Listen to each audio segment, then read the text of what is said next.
ಇವತ್ತು ಬೇಲಿಯ ಎದ್ದು ಹೊಲಮೈದಿರುವಂತಹ ಸ್ಟೋರಿಗೆ ಸಂಬಂಧಪಟ್ಟಂತ ಡೀಟೇಲ್ಸ್ ಅನ್ನು ನಾವು ಕೊಡ್ತಾ ಇದ್ವಿ. ಕೋಲಾರ ಮತ್ತೆ ಚಿಕ್ಕಬಳ್ಳಾಪುರ ಡಿಸಿಸಿ ಬ್ಯಾಂಕ್ ಯಾವಾಗಲೂ ಕೂಡ ಕುಖ್ಯಾತ ವಿಚಾರಗಳಿಗೆ ಸುದ್ದಿಯಲ್ಲಿರುವಂತಹ ಬ್ಯಾಂಕ್. ಸೊ ಈಗಲೂ ಅಷ್ಟೇನೆ ಸರ್ಕಾರಿ ಹಣವನ್ನ ಹೇಗೆ ದುರುಪಯೋಗ ಮಾಡಿಕೊಳ್ಳೋದು ಅನ್ನೋದಕ್ಕೆ ಇವರು ಸಖತ್ತಾಗಿ ಪುಸ್ತಕವನ್ನು ಬರೀಬಹುದು ಅಂತ ಅನ್ಸುತ್ತೆ. ಏನು ಆರೋಪ ಕೇಳಿ ಬಂದಿದೆ ಮತ್ತು ಇಲ್ಲಿರುವಂತಹ ಆಡಳಿತ ಸಿಬ್ಬಂದಿ ವಿರುದ್ಧನೇ ಇಂಥ ಆರೋಪ ಯಾಕೆ? ಡೀಟೇಲ್ ಇದೆ ನೋಡ್ಕೊಂಡು ಬರೋಣ.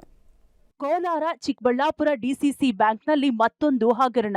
ಬೇನಾಮಿ ಮಹಿಳಾ ಸ್ವಸಹಾಯ ಸಂಘಗಳ ಹೆಸರಲ್ಲಿ ಹಗರಣ ಆರೋಪ. ಬ್ಯಾಲಹಳ್ಳಿ ಗೋವಿಂದೇಗೌಡ ಸೇರಿದಂತೆ ಅಧಿಕಾರಿಗಳ ವಿರುದ್ಧ ಆರೋಪ. ಕೋಲಾರ ಚಿಕ್ಕಬಳ್ಳಾಪುರ ಡಿಸಿಸಿ ಬ್ಯಾಂಕ್ ಅವಳಿ ಜಿಲ್ಲೆಗಳ ಮಹಿಳಾ ಸ್ವಸಹಾಯ ಸಂಘಗಳು ರೈತಪರ ಸ್ವಸಹಾಯ ಸಂಘಗಳಿಗೆ ಜೀವನಾಡಿಯಾಗಬೇಕಿತ್ತು. ಆದರೆ ಹಣ, ಅಧಿಕಾರ, ಕರ್ತವ್ಯ ಲೋಪ, ಪಕ್ಷಪಾತ ಧೋರಣೆಗಳು ಸೇರಿದಂತೆ ಹಗರಣಗಳಿಗೆ ಕುಖ್ಯಾತಿಯಾಗ್ತಿದೆ. ಈಗ ಬ್ಯಾಂಕ್ನ ಚಿಂತಾಮಣಿ ಶಾಖೆ ವ್ಯಾಪ್ತಿಯಲ್ಲಿ ಹಗರಣಗಳ ಸರಮಾಲೆಗಳು ಬೆಳಕಿಗೆ ಬಂದಿದೆ. 2016, 17 ಹಾಗೂ 2018-19 ಆರ್ಥಿಕ ವರ್ಷದಲ್ಲಿ ಮಾಡಿರುವ ಹಗರಣಗಳು ಈಗ ಬೆಳಕಿಗೆ ಬಂದಿದೆ. ಚಿಕ್ಕಬಳ್ಳಾಪುರ ಜಿಲ್ಲೆ ಚಿಂತಾಮಣಿ ತಾಲೂಕಿನ ತಳಗವಾರ ನಿವಾಸಿ ಟಿಎಸ್ ಪ್ರತಾಪ್ ಕುಮಾರ್ ಚಿಂತಾಮಣಿ ಗ್ರಾಮಾಂತರ ಠಾಣೆಯಲ್ಲಿ 1 ಎಫ್ಐಆರ್, ಬಟ್ಲಹಳ್ಳಿ ಪೊಲೀಸ್ ಠಾಣೆಯಲ್ಲಿ 3 ಎಫ್ಐಆರ್, ಕೆಂಚಾರ್ಲಹಳ್ಳಿ ಪೊಲೀಸ್ ಠಾಣೆಯಲ್ಲಿ 1 ಎಫ್ಐಆರ್ ಸೇರಿ ಸದ್ಯ 6 ಪ್ರಕರಣಗಳನ್ನು ದಾಖಲಿಸಿದ್ದಾರೆ. ಈ ಬಗ್ಗೆ ಸ್ವತಃ ಚಿಕ್ಕಬಳ್ಳಾಪುರ ಜಿಲ್ಲಾ ಉಸ್ತುವಾರಿ ಸಚಿವ ಡಾಕ್ಟರ್ ಎಂಸಿ ಸುಧಾಕರ್ ಸಹ ತನಿಖೆಗೆ ಆಗ್ರಹಿಸಿದ್ದಾರೆ.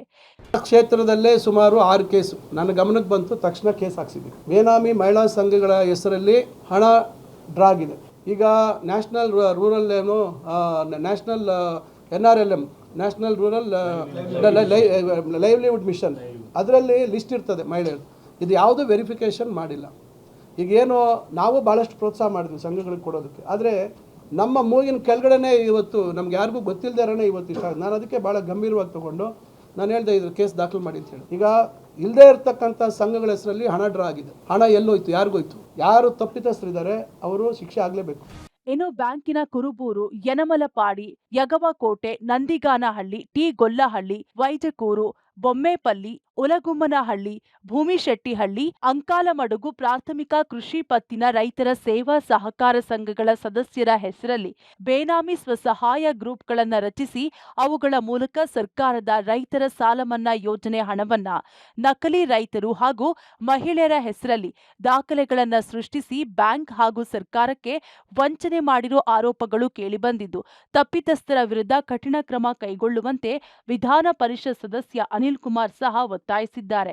ಕೋಲಾರ ಚಿಕ್ಕಬಳ್ಳಾಪುರ ಡಿಸಿಸಿ ಬ್ಯಾಂಕ್ ಅದು ಇವತ್ತು ಒಂದು ಉದಾಹರಣೆಗೆ ಒಂದು ಊರಿನ ಅಥವಾ ಒಂದು ಸಂಘದ ಅಡಿಯಲ್ಲಿ ಒಂದು 100 ಸಂಘ ಶ್ರೀಶಕ್ತಿ ಸ್ವಸಹಾಯ ಸಂಘಗಳಿಗೆ ಸಾಲ ಕೊಟ್ಟಿರ್ತೀವಿ 5 ಲಕ್ಷದಂಗೆ 5 ಕೋಟಿ. ಅದು ಕಾಲಾವಧಿ ಇರ್ತದೆ. ಇಷ್ಟು ಕಾಲಾವಧಿಯಲ್ಲಿ ಅವ್ರು ಮರುಪಾವತಿ ಮಾಡಬೇಕು ಅಂತ ಮರುಪಾವತಿ ಮಾಡಿಬಿಡ್ತಾರೆ.